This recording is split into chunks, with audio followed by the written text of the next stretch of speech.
cả chính sang nàng phan pu an nê cả chính hòn nàng phan pu an xin cả chính sang nàng phan pu an nê cả chính hòn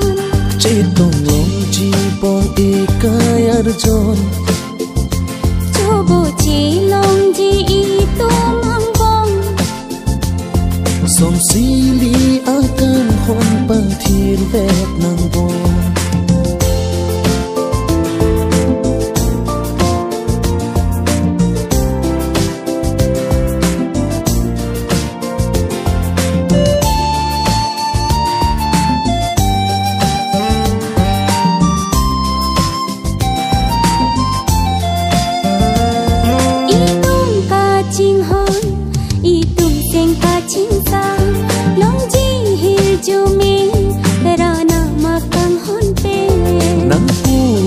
Charnam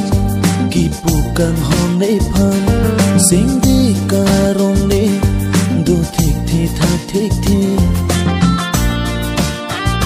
som si nang tin ne ang hon te trai nang ni lu rim ve di ve si nang po i sing si kot along nang phan pu an sing ka ching sang nang phan pu an ne ka ching ho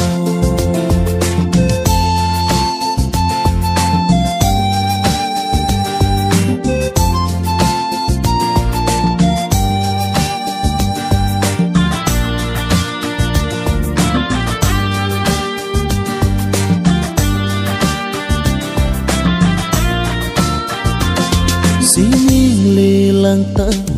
nang raji si thek lo thi pai le lang ta nang raji si thir klo si ning le lang ta nang raji si thir klo